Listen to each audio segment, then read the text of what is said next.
श्री स्वामी समर्थ. स्वागत आहे तुमचं माझ्या यूट्यूब चॅनलवरती. आजचा दिवस तुम्हाला खूप छान सुखाचा समाधानाचा जाऊ देत, हीच मी स्वामींच्या चरणी प्रार्थना करते आणि आजच्या नवीन व्हिडिओला सुरुवात करते. आज आहे 13 फेब्रुवारी 2024 वार मंगळवार आणि आज आहे गणेश जयंती. या गणेश जयंतीला आपण माघी गणेश जयंती, तिलकुंद गणेश चतुर्थी किंवा माघ महिन्यातली गणेश चतुर्थी या नावाने सुद्धा ओळखतो. आज गणेशांचा जन्मोत्सव साजरा करण्यात येतो आणि आजच्या दिवशी गणपती तत्व हे पृथ्वी तलावरती जागृत अवस्थेमध्ये असतं. त्यामुळे आजच्या दिवशी जेवढ्याही सेवा किंवा उपासना तुम्ही कराल त्याचं तुम्हाला शीघ्र फळ मिळतं. गणपती बाप्पांचे शुभाशीर्वाद तुम्हाला लाभतात.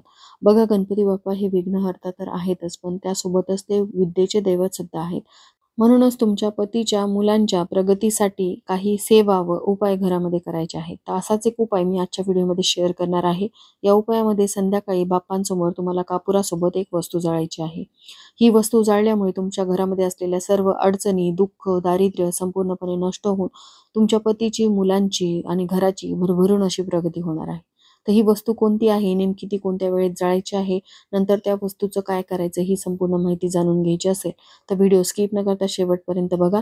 चॅनलवर पहिल्यांदा आला असाल तर नक्कीच सबस्क्राईब करा आणि असेच नवनवीन माहितीपूर्ण व्हिडिओ बघण्यासाठी बेल आयकॉनलाही क्लिक करा.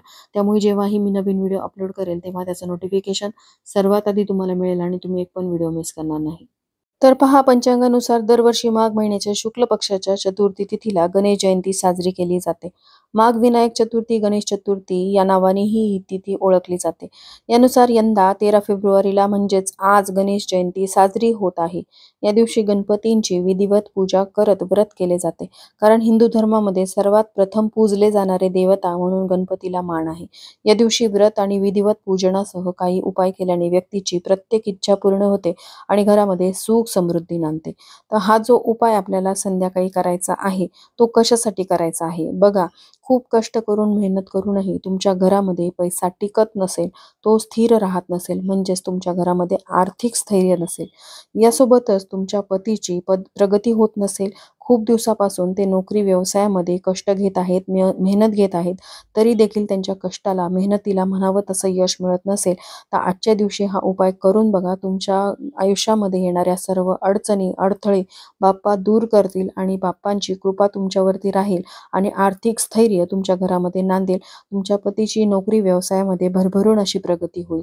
आणि आधी सांगितल्याप्रमाणे गणपती बाप्पा हे विद्येचे दैवत आहेत. त्यामुळे तुमच्या मुलांच्या काही समस्या असतील, जसं की अभ्यासामध्ये त्यांची प्रगती होत नसेल, मुलाला म्हणावी तशी नोकरी मिळत नसेल किंवा एखाद्या करिअरसाठी तो प्रयत्न करत असेल आणि त्या करिअरमध्ये त्याला म्हणावं तसं यश मिळत नसेल, तर त्यासाठी सुद्धा तुम्ही हा उपाय करू शकता. बघा, हा जो उपाय आहे तो संध्याकाळी दिवे लागणीच्या वेळेस करायचा आहे. सकाळी करायचा नाही, संध्याकाळीच हा उपाय करायचा आहे. तर हा उपाय करण्यासाठी तुम्हाला देवघरातील दिवा प्रज्वलित करायचा आहे, धूप अगरबत्ती लावून घ्यायची आहे. सकाळीच तुम्ही गणपती बाप्पांचं विधिवत पूजन केलेलं असेल तर तिथे बसूनच तुम्हाला हा उपाय करायचा आहे. त्यापूर्वी तुम्हाला तुळशीसमोर सुद्धा एक शुद्ध गाईच्या तुपाचा दिवा लावायचा, धूप अगरबत्ती लावून घ्यायची आहे. त्यानंतर आपल्याला हा उपाय करायचा आहे. बघा, आजच्या व्हिडिओमध्ये मी 2-3 उपाय सांगणार आहे. यातील जो उपाय तुम्हाला शक्य होईल तो तुम्ही उपाय तुमच्या समस्येनुसार करू शकता. तर सगळ्यात पहिला जो उपाय करायचा आहे, आपल्या घरावर येणारी सर्व विघ्न, संकट दूर होऊन आपल्या घरामध्ये आर्थिक स्थैर्य नांदावं, पतीची, मुलाची, घराची भरभरून अशी प्रगती व्हावी, यासाठी करायचं आहे. या उपायासाठी तुम्हाला काय करायचं आहे, एक खोबऱ्याची वाटी घ्यायची आहे, जिला आपण अख्खं खोबळं म्हणतो किंवा खोबऱ्याची वाटी, ती तुम्हाला घ्यायची आहे. आता या खोबऱ्याच्या वाटीमध्ये तुम्हाला चिमूटभर काळे तीळ टाकायचे आहेत. बघा, काळे तीळच टाका. काळे तीळ जे आहेत ते नकारात्मकता संपूर्णपणे नष्ट करण्याचं काम करत असतात. त्यामुळे चिमूटभर काळे तीळ टाका. त्यानंतर ही खोबऱ्याची वाटी आणि चिमूटभर तीळ तुम्हाला घेऊन तुमच्या कुटुंबातील प्रत्येक सदस्यावरून उतरून घ्यायचे आहेत. बघा, घरामध्ये एखादी आजारी व्यक्ती असेल, खूप दिवसापासून तिचा आजार पण कमी होत नसेल, तर अशा व्यक्तीवरून तुम्हाला 7 वेळा ही खोबऱ्याची वाटी उतरून घ्यायची आहे. उतरून घेत असताना ओम विघ्नहर्ताय नमः या मंत्राचा तुम्ही जप करू शकता. यासोबतच जर तुमच्या घरातील करती व्यक्ती घरात आल्याबरोबर किरकिर करत असेल, त्याची चिडचिड होत असेल, तर त्याच्या मागे असलेले दोष, नकारात्मकता संपूर्णपणे नष्ट व्हावेत, यासाठी तुम्ही तुमच्या घरातील कर्त्या व्यक्तीवरून, तुमच्या घरामध्ये असलेल्या मुलांवरून, जी मुलं हट्टीपणा करतात, घरातल्यांचं काहीही ऐकत नाहीत, अशा मुलांवरून सुद्धा तुम्हाला ही खोबऱ्याची वाटी 7 वेळा उतरून घ्यायची आहे. अगदी तुम्ही स्वतःवरून देखील ही वाटी उतरून घेऊ शकता. जर तुमची सतत चिडचिड होत असेल, घरामध्ये तुम्ही राग करत असाल, तर तुम्ही स्वतःवरून देखील ही खोबऱ्याची वाटी आणि चिमूटभर काळे तीळ उतरून घ्यायचे आहेत. त्यानंतर ही खोबऱ्याची वाटी तुम्हाला एका प्लेटमध्ये किंवा ताम्हणामध्ये ठेवायची आहे. आता यामध्ये तुम्हाला अजून काही वस्तू टाकायच्या आहेत. बघा, कापराचा वापर तर आपल्याला करायचाच आहे. त्यासाठी तुम्हाला 7 भीमसेनी कापराच्या वड्या या खोबऱ्याच्या वाटीमध्ये टाकायच्या आहेत. या भीमसेनी कापराच्या वर आपल्याला चिमूटभर पिवळी मोहरी टाकायची आहे. पिवळी मोहरी तुमच्या घरामध्ये नसेल तर चिमूटभर काळी मोहरी टाकायची आहे. त्यानंतर तुम्हाला 2 अख्ख्या लवंगा फूल असलेल्या या कापुरावरती टाकायच्या आहेत आणि त्यानंतर शुद्ध गाईचं तूप 2 चमचे तुम्हाला या कापुरावरती टाकायचं आणि त्यानंतर हा कापूर आपल्याला प्रज्वलित करायचा आहे. हा कापूर प्रज्वलित केल्यानंतर बाप्पांसमोर तुम्हाला तुमच्या समस्या व्यक्त करून दाखवायच्या आहेत. यामधून बाहेर पडण्यासाठी मार्ग मिळावा यासाठी बाप्पांकडे प्रार्थना करायची आहे. आज गणेश जयंतीच्या दिवशी गणपती तत्व हे जागृत अवस्थेमध्ये असतं. त्यामुळे ज्याही सेवा किंवा उपाय तुम्ही बाप्पांसमोर कराल त्याचं तुम्हाला शीघ्र फळ मिळतं. ओम विघ्नहर्ताय नमः या मंत्राचा जप करू शकता किंवा ओम गणगणपते नमः या मंत्राचा जप करत त्यानंतर तुम्हाला ही खोबऱ्याची वाटी प्लेट सहित उचलायची आहे आणि ती प्लेट जी आहे ती संपूर्ण घरामध्ये फिरवायची.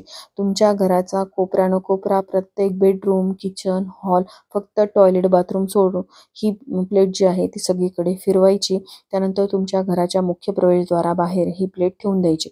आता ह्या खोबऱ्याच्या वाटीमध्ये आपण ज्या वस्तू जाळलेल्या आहेत त्यामुळे आपल्या घरामध्ये असलेली दरिद्री, गरिबी, नकारात्मकता संपूर्णपणे नष्ट होते. आता जर तुमच्याकडे ही खोबऱ्याची वाटी किंवा इतर काही साहित्य नसेल तर त्यांनी एक छोटासा खोबऱ्याचा तुकडा घ्यायचा आहे. त्यावरती 2 लवंगा ठेवून त्या भीमसेनी कापरासोबत प्रज्वलित करायच्या आहेत. सांगितल्याप्रमाणे संपूर्ण घरामध्ये ही वस्तू फिरवायची. त्यानंतर मुख्य प्रवेशद्वाराबाहेर नेऊन ठेवून द्यायची आहे.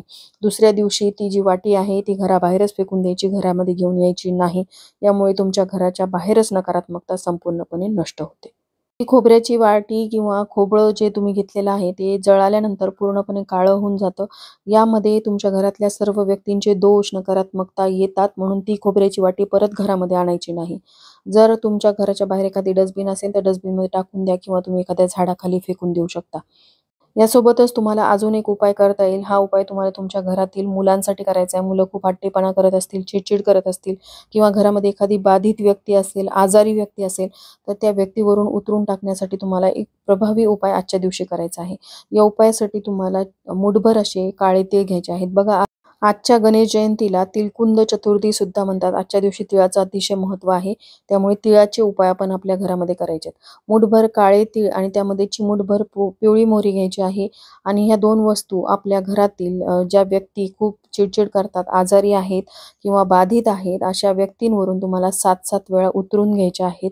त्यानंतर तुमच्या घराचं जे मुख्य प्रवेशद्वार असतं, त्या मुख्य प्रवेशद्वारावरून सुद्धा या दोन्ही वस्तू म्हणजे मूठभर काळे तीळ आणि चिमूटभर पिवळी मोहरी 7 वेळा उतरून घ्यायची आहे आणि ह्या सर्व वस्तू तुमच्या घराच्या बाहेर गेल्यानंतर जी कोणती दक्षिण दिशा असेल त्या दक्षिण दिशेकडे एखाद्या डस्टबिनमध्ये किंवा एखाद्या झाडाखाली या सर्व वस्तू फेकून द्यायच्या आहेत. फेकून दिल्यानंतर मागे वळून बघायचं नाही. मागे वळून बघितल्यामुळे त्या सर्व नकारात्मकता आपल्यासोबत परत आपल्या घरामध्ये येतात. आता घरात आल्यानंतर सगळ्यात आधी तुम्हाला हातपाय धुवून घ्यायचे आहेत, देवांचं दर्शन घ्यायचं आणि तुम्हाला तुमच्या घरातली कामं करायची आहेत. अशा प्रकारे हा उपाय तुम्हाला करायचा आहे. बघा, यामुळे तुमच्या घरामध्ये असलेली नकारात्मकता, बाधित व्यक्तीचे किंवा आजारी व्यक्तीचे सर्व दोष नष्ट होतील आणि त्यांच्यामध्ये प्रगती, सुधारणा होईल. असा हा उपाय आज संध्याकाळी दिवे लागणीच्या वेळेस करायचा आहे, सकाळी करायचा नाही. आज गणेश जयंती आहे. गणपती तत्व हे जागृत अवस्थेमध्ये असतं. त्यामुळे या संधीचा लाभ घ्यावा आणि हा उपाय आज संध्याकाळी आवर्जून करावा. झालेली सेवा मी स्वामींच्या चरणी अर्पण करते. इथेच व्हिडिओचा एंड करते. व्हिडिओ आवडला असेल, हेल्पफुल वाटला असेल तर लाईक, शेअर, सबस्क्राईब करा. भेटूयात अशाच एका नवीन व्हिडिओसोबत. श्री स्वामी समर्थ.